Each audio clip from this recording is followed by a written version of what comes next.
Hey G1s, it is Friday again, so once again a new episode of the Gaming Order is here.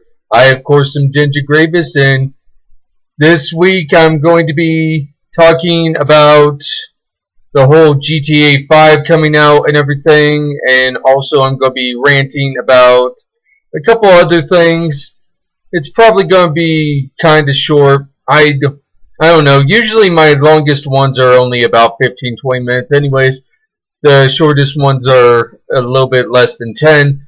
But anyways, well, I'll just get started with my whole entire rant issue. And what I'm going to be ranting about this week is basically the MOBA gamers. I play a lot of MOBAs. I love MOBAs, but there are certain MOBA gamers out there. You guys know them. I know them. If you guys play MOBAs, I mean, you know them.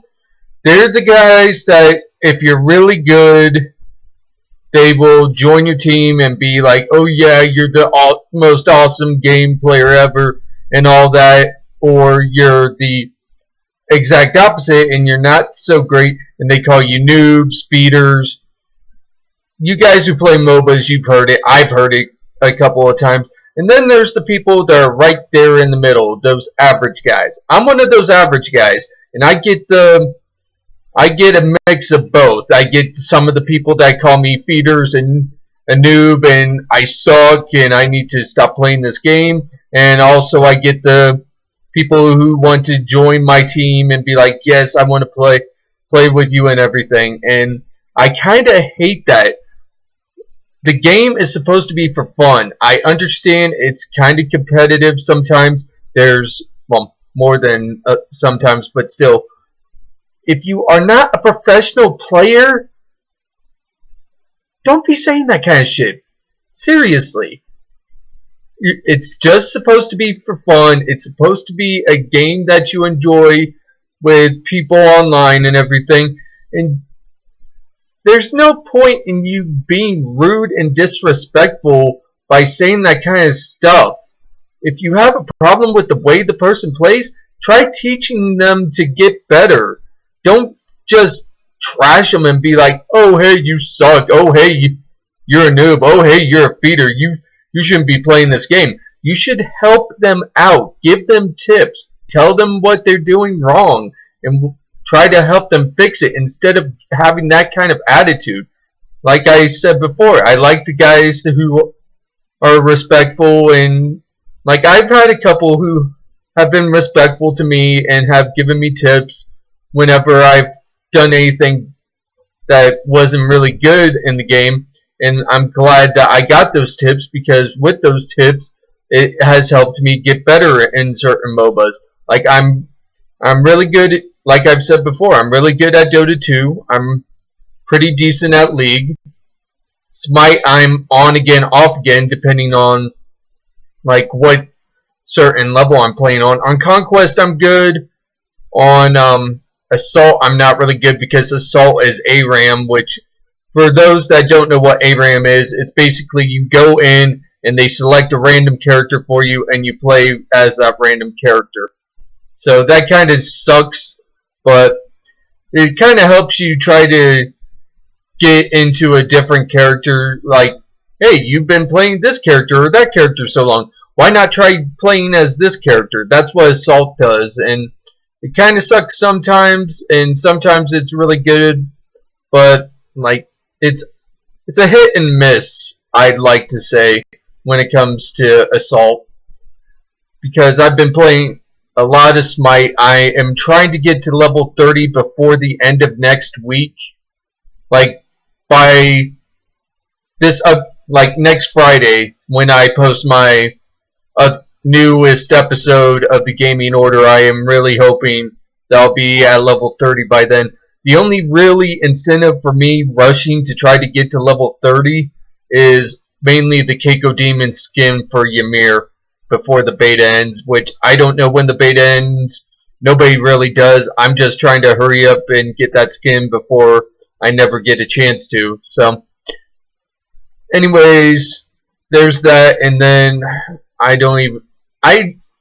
said I was going to talk about GTA 5, but I'm really not that excited about it. Like, I haven't played it yet, Like, GTA 4 was fun, all the previous GTAs were fun, but there has been so much hype about GTA 5 that it has made me lose interest in the game altogether.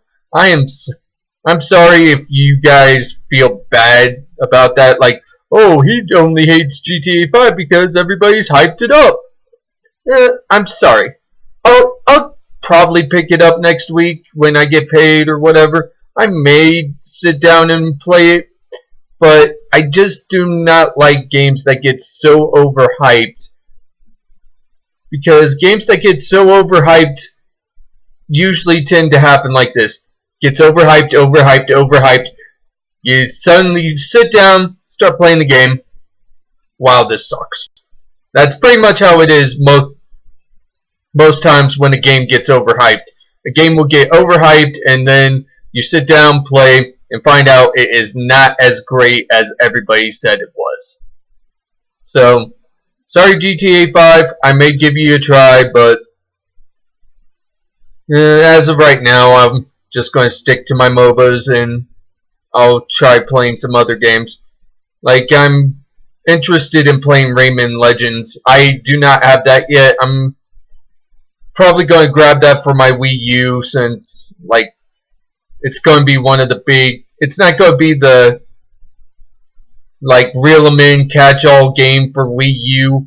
That one, of course, is going to go to Smash Bros. Like, second Smash Bros. Comes out for Wii U and 3DS, everybody's going to be, like, wholeheartedly going, oh, I need a Wii U. Oh, I need a 3DS. And I already have a Wii U. I bought it, like, a month or two after it initially released. So, whatever. I'm going to be excited for Smash Bros. I love that they are adding Mega Man. Not really really could care less about the Wii Fit trainer. It's like, ooh, Wii Fit trainer can fight now. Whoop-de-doo. I could care less.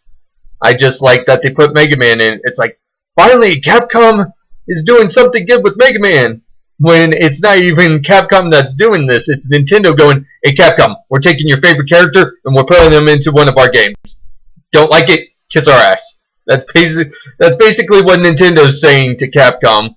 So, of course they're going to put the whole copyright, Capcom, blah, blah, blah, blah, blah, but basically Nintendo's saying, we're taking your character, don't like it, tough. And I love that. It makes me laugh so much that Nintendo is telling Capcom that you have been treating Mega Man like shit. Give us a chance to make Mega Man right again. So that was awesome. And hopefully, like, many people have been wondering if putting Mega Man into Smash Bros. Will revive Mega Man. I really do hope so. Because Mega Man is one of my favorite characters of all time. It's one of my favorite series. It's one of the... Besides Dr. Mario, it was one of the first games that I ever picked up and played, was the very first Mega Man when I was a kid. And I as a little kid, trust me, I was getting frustrated a lot. I'm glad I have the self-discipline and self-control that I have, because even as a little kid, I had that kind of self-control and self-discipline where I wasn't going to throw my controller at the TV, because if that were the case, one of two things would have happened. Either the TV would have broke or the controller would have broke. And my parents wouldn't have been happy with me, especially if the TV broke, because it was the only TV in the house. So if we destroyed that TV, then we were pretty much screwed. And I would have gotten the worst beating in my life, I'm pretty sure. So I'm kind of glad I had that self-control. But, let's see, what else can I talk about? I don't even know what other new games came out along with GTA 5. Like, I'm looking forward to the Xbox One, mainly because of one game. I already said before in a video or so ago, that there's only one reason why I want to get Xbox One, and that is mainly because of Killer Instinct. I I have been a big fan of Killer Instinct since the first one came out over 15 years ago, and I'm glad they are bringing it back because I have always been a fan, and that's the main reason why I'll get an Xbox One. And I was super excited to watch the Killer Instinct versus Soul Calibur series that was of Ivy versus Black Orchid on Death Battle. It was kind of awesome. I kind of liked watching it, and I wanted them both to win in their aspects, but I was going full-heartedly on Ivy, and I am 100% surprised that Black Orchid won. But I can understand why. Like, they do scientific reasons. They study this. They completely nerd out on this stuff, and the reason why the people win, that's the main reason. That, like, what they said, freaking Black Orchid, if she can use her Firecat and stop your attacks and gets up close and starts attacking you, like even in the original Killer Instinct and Killer Instinct Gold for the Nintendo 64, if she gets in, you're screwed. You're going to have to try to defend, and if you don't have a combo breaker when she comes in, oh, you are screwed. That is it. Game over. But I love the death battle and all that, and I'm glad to have seen that, and also I'm excited for Killer Instinct. Also, I have the classic, like, military games stuff pre-ordered, like Call of Duty Ghost and Battlefield 4, but I mainly like those games mainly because my cousin plays them, and it's a fun game. They're fun games for me and my cousin Seth to play a lot whenever we're not around real life. Like, even if we were in, like, close to each other and all that, like if we were in the same house and all that, we'd still play. But with me being here in Fort Carson and him being back home in Indiana, only way we can play is on Xbox Live. So I'm glad to be able to play those kinds of games with my cousin and all that. And it's a lot of fun, and I enjoy it. And this will probably be the last time, well, last time in a while I'm going to be nerding out about Power Rangers. But wanted to show you one last thing I just got yesterday from Amazon.com. And I'm going to have to find some people that are equally excited about Power Rangers as I am, so they can play this with me. It is the 20th anniversary edition of Power Rangers Trivial Pursuit, which has a whole bunch of questions. Like, this is the stack of cards. There's got to be at least over 200 to 300 cards here, maybe more. I do not know.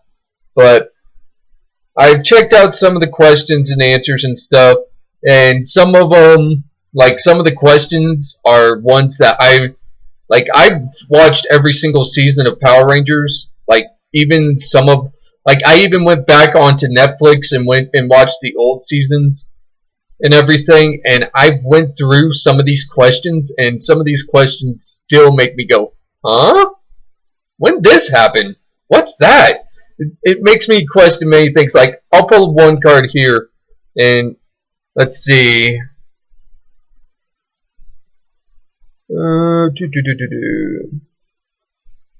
Like, there's some multiple questions ones. Like, this one's an easy question. What year did Power Rangers Megaforce launch in the US? And of course, it will say 2013 because I already knew that. But there it is. It's the green one. Like, I'll show you. Green. I'm not sure if you could read that well, but it says, what year did the Power Rangers Megaforce air in the US, which was 2013, which I showed you on the back. Let's see. There's also what was Zordon's name in the original pilot. I didn't read the back of this that much, but I already knew that one. It was Zoltar, which Zoltar, of course, was the name of him during the pilot episode of the original Mighty Morphin Power Rangers, which, if you guys also don't know, I'm somewhat of a ball of useless information sometimes on Power Rangers, but also on Power Rangers The Lost episode, where it shows a couple of things. It shows that pilot episode, and it also shows that, like, Thu Tang, I'm pretty sure I'm hashing up her name. Sorry for that. To the the person who played Trini in the whole entire series of Mighty Morphin Power Rangers. That Trini was not the original Trini. It was some other chick. I can't even remember her name. But anyways, like, I'm pretty sure if I ever met Andre the Black Nerd and like a couple Power Rangers, if I ever got the chance to, I would love to sit down with them and play this, because I think it would be absolutely awesome to play with them, because of course Andre the Black Nerd is really big into Power Rangers, just like I am. Having a couple of the old school Power Rangers playing the game with me would be awesome. Like having Jason David Frank would be awesome. Austin St. John would be good too, but I'm pretty sure Austin St. John would not do it. Just like some of the old school and even the new school guys, like I can't even remember some of the Megaforce actors' names, but the ones who play like Troy, Emma, Jake, like all the guys from Megaforce. Like, even if I had like a couple of them play, it would just be a dream come true. But if that ever happens in my life, that would be awesome, but I highly doubt it ever would. But anyways, that's enough of my ranting, nerding out, talking about games. Anyways, that is all. I got nothing else really much to say. If you guys want to check this out, it's going to be on my Twitter. It's going to be on my YouTube, which are all under my G1 name, Denja Gravis. If you ever want to like talk to me, contact me at all. My contact information is on the can't even talk today. On the Screw Attack website, on my profile, it has all my information. But if you guys want it simplified here, my Twitter is sorry, my Twitter isn't my Denja Gravis name. It's it's at Jacob Wolf, all one word. The J and the W in the first and last name are capitalized, then _1. That is my Twitter. My YouTube is Denja Gravis. If you want to play me on League of Legends, it's Denja Gravis there. Any game site like Smite, League of Legends, Steam, Heroes of New Earth, which I very rarely play, but all those different sites that I play MOBAs on, it's all Denja Gravis. And also let's see, you can also hit me up on YouTube at DragonLord72001 at yahoo.com, and that's pretty much it. I'm still waiting for a beta key for Hearthstone. If I ever get that before the game comes out, I'd be excited. If it never comes to me before the game comes out, I'll buy the game. I'm a big supporter of Blizzard. Even though if the customer support people don't support the customers, whatever. Anyways, oh, sorry about that. But anyways, this is Denja Gravis. Bye.